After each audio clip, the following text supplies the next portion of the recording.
Hey, I'm Carlo Peruzza. I'm Mike Manning. You're watching Sand Shark Bytes.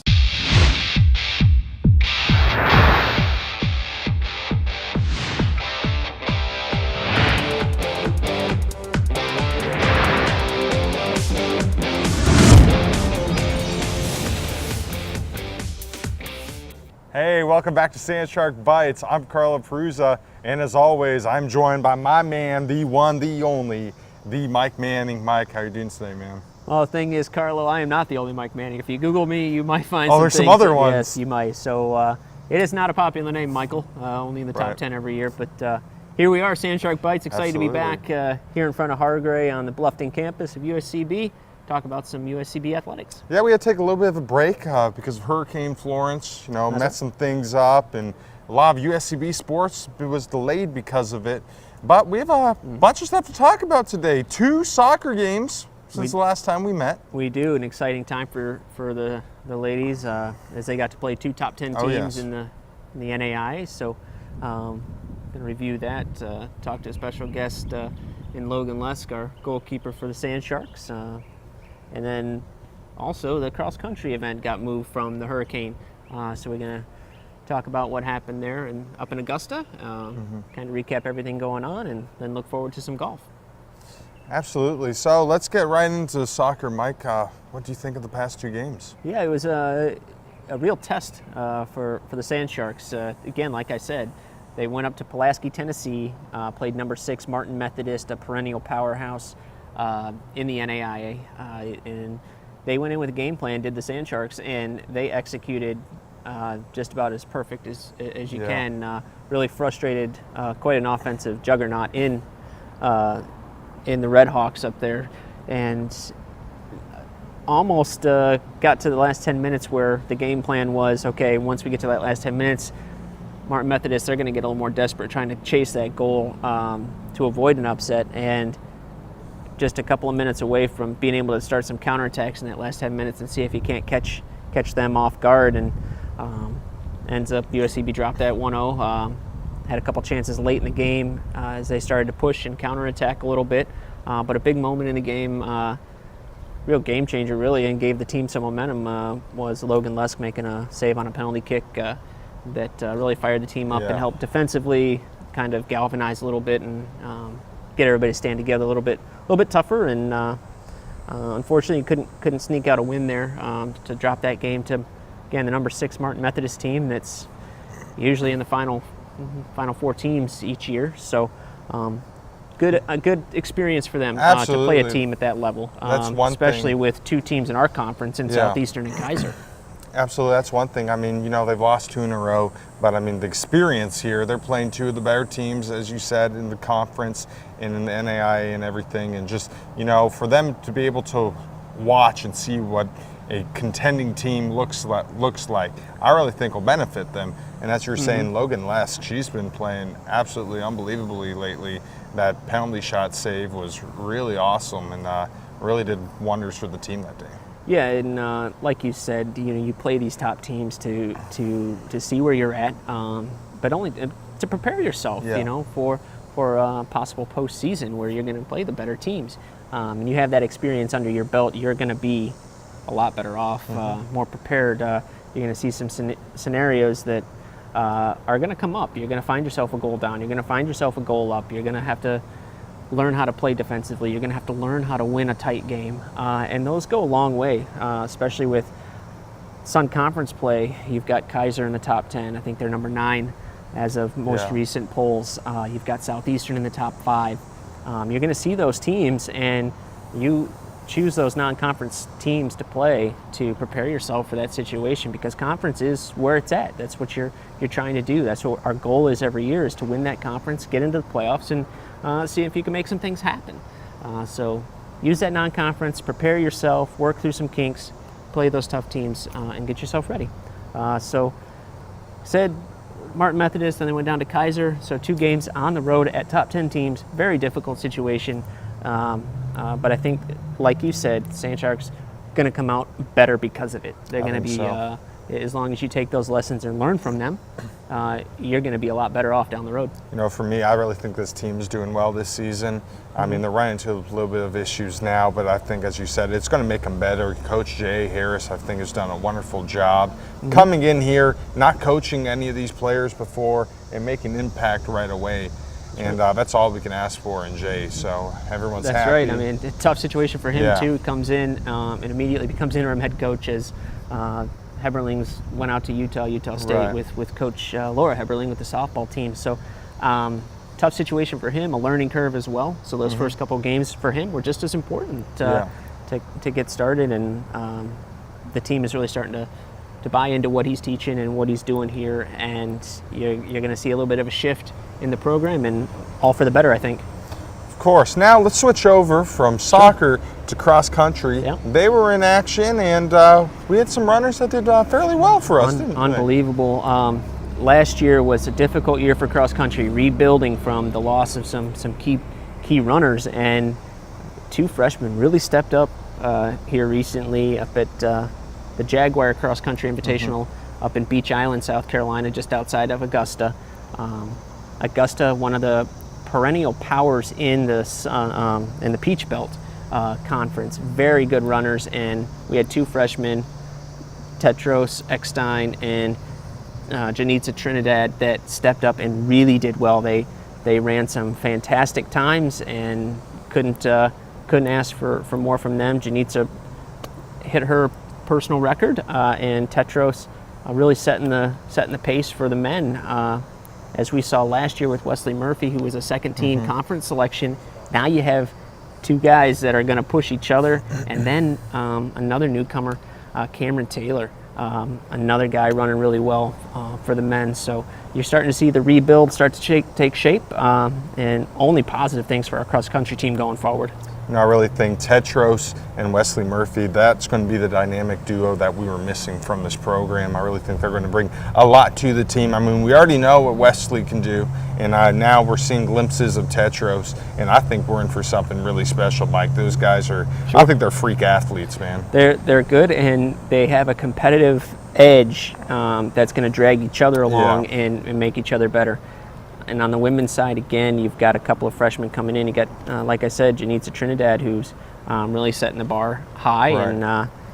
and you've got the returners. We talked to Sierra McMahon a few weeks back about the season in the season preview, and she's doing well. And you've also got Lauren Tregoning, and we had her on as well a couple weeks back, and everything is starting to really take shape for cross country. Like I said, last year start the rebuild.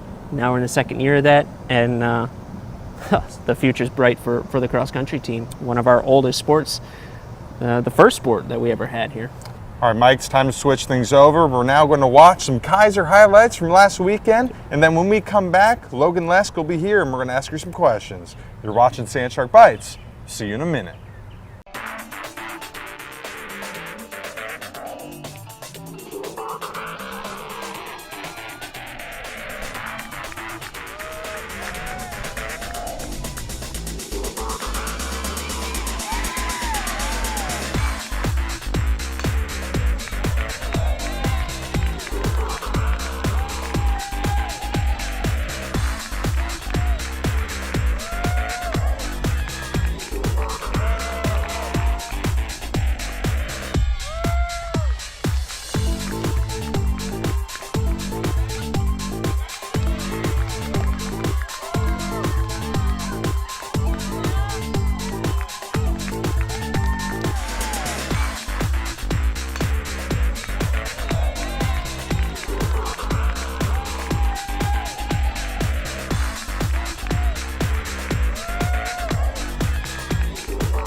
Welcome back to Sand Shark Bytes. Now we are joined by a very special guest. Logan Lesk, goalkeeper, is here. Logan, thank you for joining us. Oh, you're welcome. It's good to be here. Logan, two top 10 teams this last week. We're going to talk a little bit about that, but First, your level of play recently, you've been playing well. The backs in front of you have been doing a good job keeping shots at a distance as well. I know that's important, especially in the goal.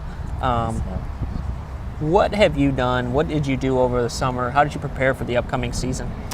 Well, I knew I had 2 goals coming into the season. I wanted to be stronger and I wanted to be faster. So my dad and I worked together, and I got a trainer, and we worked on a lot of strength and footwork so that I could move my feet and position myself in front of the ball, as opposed to having to make the long extension dives and stuff like that.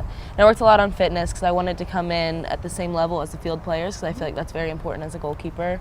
But I also worked on a lot of mentality and something coming to a different school and working on a different kind of play. So it was a tough summer, but definitely paid off.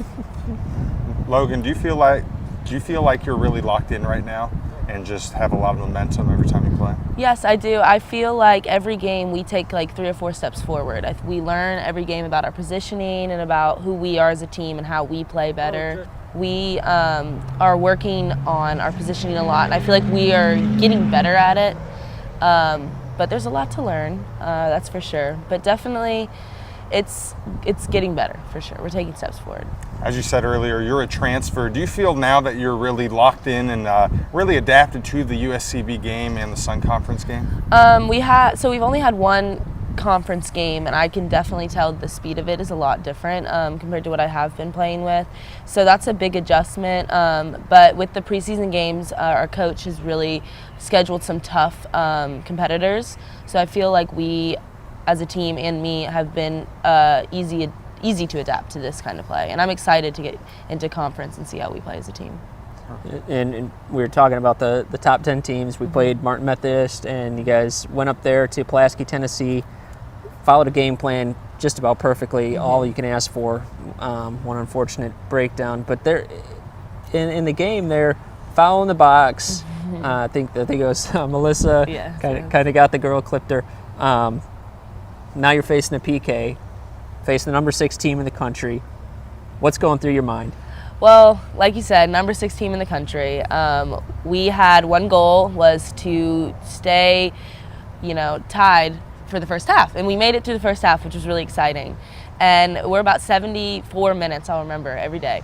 74 minutes into the game, and there's this PK coming, and what goes through my head as a goalkeeper is I have 1 job on the field, is to make sure that ball does not hit the back of the net. So I'm setting up for the PK, and it's kind of funny, I tell everybody this, and it's kind of hard to explain unless you're in goal. When you're in goal, nothing goes through your head. It's just kind of ball, that's it. It's what you think about is the ball. So I remember setting up for the PK, and the girl who shot it, she's a junior, and she was a very quality player. So I was a little nervous, but she shot the ball, and I made the save, and it was really exciting. And I was excited to be there for my team, because I knew that was a big win for us. Even though it was tough, we played our hearts out, and like you said, we followed the game plan that our coach gave us, and we played the number 6 team in the nation and came out with only 1 goal. So it was exciting. You said that girl who shot at the girl from Brazil. I think she ended up scoring later. Yes, she did. She had the goal. She had to get it back. But, yes, sir. Yes, sir. What is a situation like this do for the team? I mean, you go up there, you play really well. Unfortunate defensive mishap, and what does that do for you guys going forward? How does that impact how you go through the rest of the season? Yeah, well, we looked at it more as a positive standpoint to kind of see we have the potential in defense and in midfield to play like that and play more compact and play strong, and that let us see our full potential, because in our other games we were kind of going forward and not focusing on our defensive line and our midfield. So we definitely took a lot of positives away from that, and being not one of the top teams in the nation and almost tying one of the top teams in the nation was huge. So we kind of took that momentum, and we're going to continue to roll on it. But it was good, and we learned a lot about ourselves and what we're better at, as opposed to where we need to attack and where we need to defend better and stuff like that. And I mean, over the last couple of games, Carlo, Logan, you've collected 30 saves in the last 2 games. For soccer, that is a ton of saves. That's an unbelievable amount. What do you credit it to? I think a lot has to do with my defense and how they push them towards the middle. We as a team are stronger in the middle of the field as opposed to on the flanks, on the sides. So they actually will push my defense in, or the forwards in, and have them shoot from the middle, which is easier for me as a goalkeeper. And because they are a threat down the sides. A lot of the teams are a threat down the sides because they're fast, and we're not as a fast team. We're very strong. But, you know, saves, 30 saves is a lot, but some of the saves are, a ball rolls to you and you can just pick it up, or a ball just comes to your hands. So, yeah, there are a couple that are, easy. But there are some that my defense, they know my strong side, they know my weak side, and they kind of put them on their right foot as opposed to their left and stuff like that. So they work really hard on that, and my one goal, my one job is to save the ball. So I'm doing what I can, and they do what they can. So sounds so simple. I know, right? All right, Logan. So last question for you: what do you think your team needs to do for the remainder of the season to be successful? I think we definitely have the talent. We definitely have the speed. One thing we need to work on is our positioning and holding and being tighter, kind of in the middle of the field, and in defense. We need to work on that. That's our big thing, is midfield and defense and how they communicate. Because I feel as if we leave a big gap in the middle of the field, and that's kind of where they can penetrate us in goal. So that's one thing we can work on. But the one really awesome thing is that we do have the talent. We do have the speed. So those are hard things to fix. Positioning, not as hard. But I think as we take these steps into conference and our game we have tomorrow against Warner, I think that's going to be a good,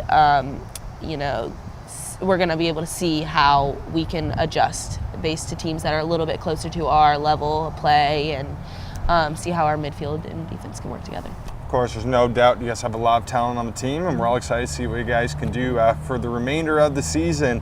But Logan, thanks for joining us. Yes, now, you. we're going to take a little break, and we're going to come back, and me and Mike are going to preview the upcoming weekend. We're going to be talking about some golf, some soccer, and of course some cross country. So you're watching Sand Shark Bytes. We're back in a second. At the University of South Carolina, Beaufort, we offer small classes, individual attention, and an affordable education in an atmosphere that fosters diversity and achievement. We are students.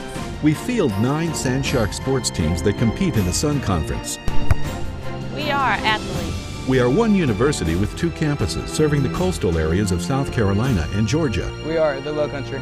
We are the fastest growing 4-year school in the University of South Carolina system. We are USCB. And Mike, we are back. Logan, last great interview. I think she's going to have a wonderful season. She really looks like she's determined and motivated right now. Yeah, she's a special player. Going to transfer in from the Citadel. Excited to have her here in her junior year. So a couple more years with her. Excited to see what she does for us. Of course. Now let's talk about some golf. We have some golf tournaments coming up. You're going to be at one next week.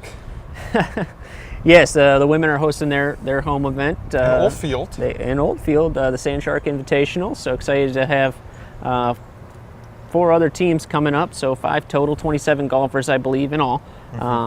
And before this is their home event for the fall before they head out to Oklahoma City for the NAIA fall preview, which is all the top 20, 25 teams in the country out there. So that's coming up a little bit later in October. So they need this tune-up, ready to get things going. And on the men's side, they're getting set to host the USCB Innisbrook Invitational down in Palm Harbor, Florida. So the guys are ready to get their fall season going. Unfortunately, both teams had to cancel their first tournaments due to Hurricane Florence there. But here we are, now they're getting their fall season going, and it's okay because the actual golf season takes place in the spring when the tournaments and all the national championships take place. So the fall is the time for them to get tuned up. So excited to have those events happening this week and throughout October. So, check out the USCB Athletics site. You can get all the dates and information on that. And I know we will have some highlights and stuff for you for the women's event at Oldfield. I'm sure I'll be out there, and I think you're going to go and try to get some footage I'll be there when you can. So we'll have some great coverage for that. And for those teams, man, I can't wait to see some of their players finally compete. Jack Ferracci, Blanca Porta. It seems like we say it every single episode. But now they're finally going to be active. We're going to finally see them in competition. I expect great things from them. I had a chance to get out to Oldfield, go out through some practice sessions last week, and just seeing the women kind of interact with each other. And Vanessa Schlew is set as a senior now to really step into a leadership role. Like you said, Blanca Porta, she looked good out there, especially from the fairway, hitting some greens in regulation during that practice round. Even Crystal Sung, go down the line, Delia Right. Pressure. They all look good off the tee, in and around the green. They're still working a few things out, but I know they're all excited to get out there. And Team's got a lot of depth.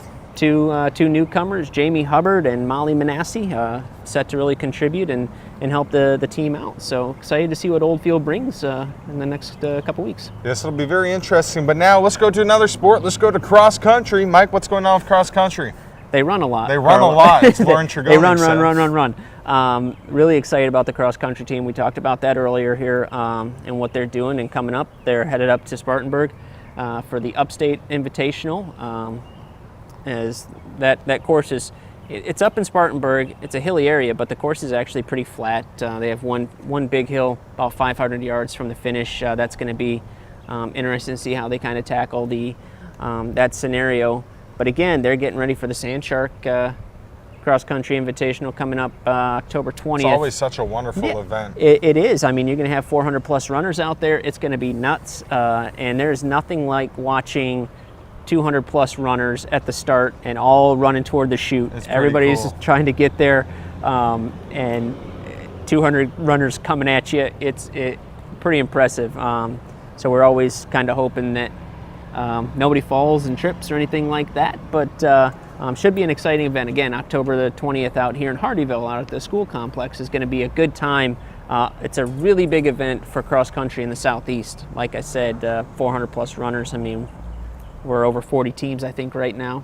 So real big stuff for the cross country team coming up. Absolutely. Now let's end it on soccer.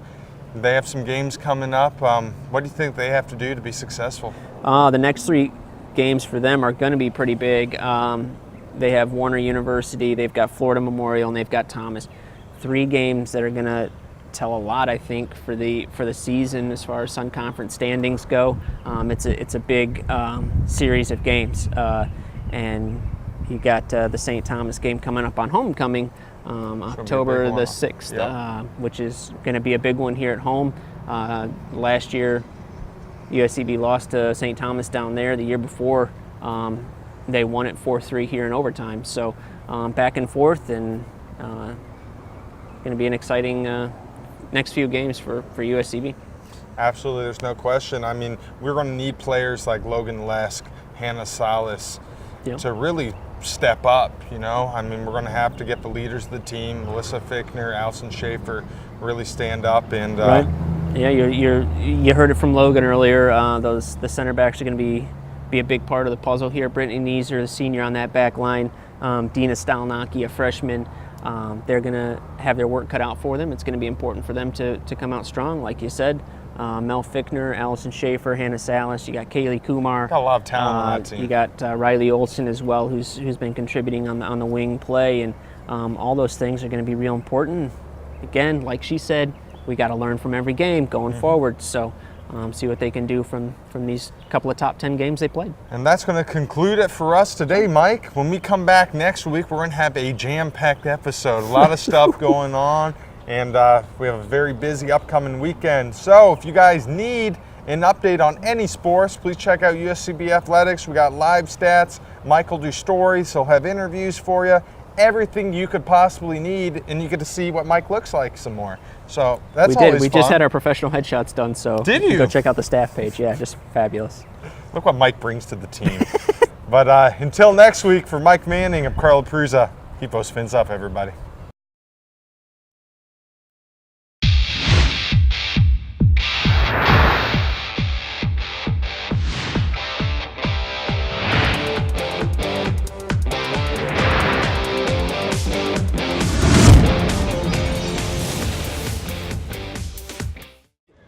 Hey, I'm Tony Hawk, and you're watching the County Channel. Is that one of the black?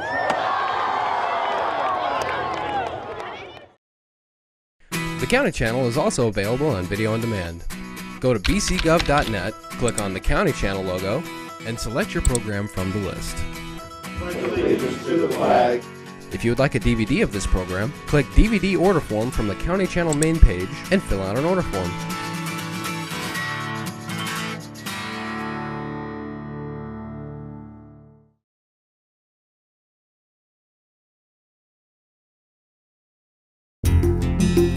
Here's what's happening in Beaufort County. Well, today we're here at the local Lowe's on Robert Smalls Parkway, and what we've done is we've brought together a cross-section of first responders that you would typically see on a hurricane response effort and a recovery effort. So you have a lot of public safety responders and their vehicles and personnel. A lot of them you don't even see during a storm and recovery response, because most people will be evacuated during a major event. And what we're trying to do is educate as many people as we can before the next storm and provide them with as much information as possible in a short amount of time. Our goals here today are to educate and make sure people are prepared for the hurricane season.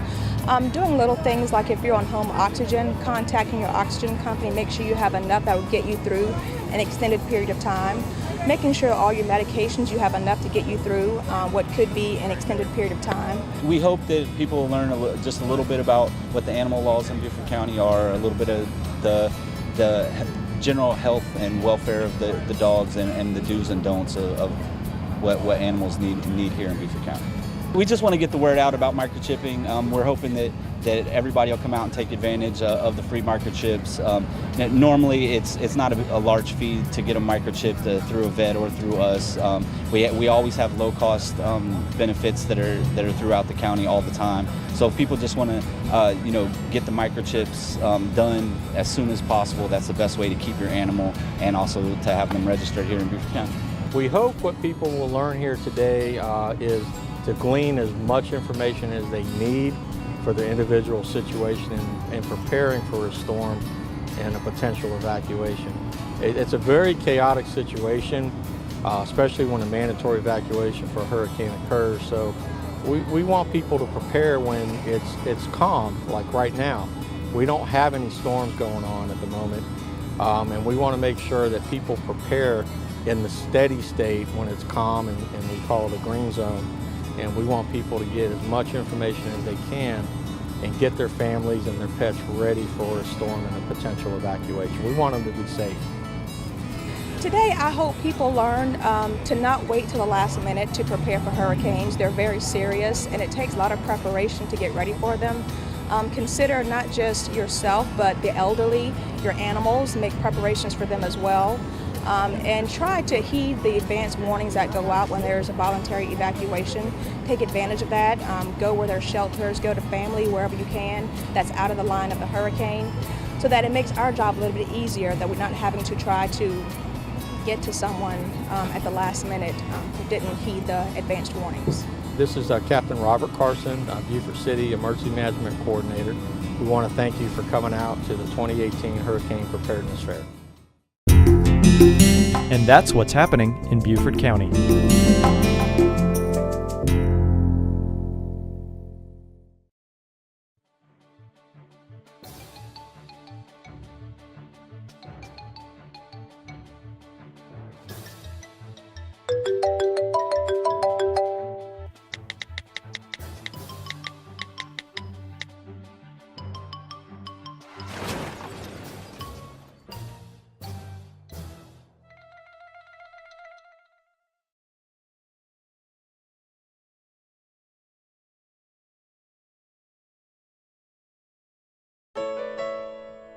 There are many items that are taking the attention of our legislators here in Beaufort County, and many of them will impact your wallet. You'll want to find out exactly how, and you can do so here on Coastline on the County Channel.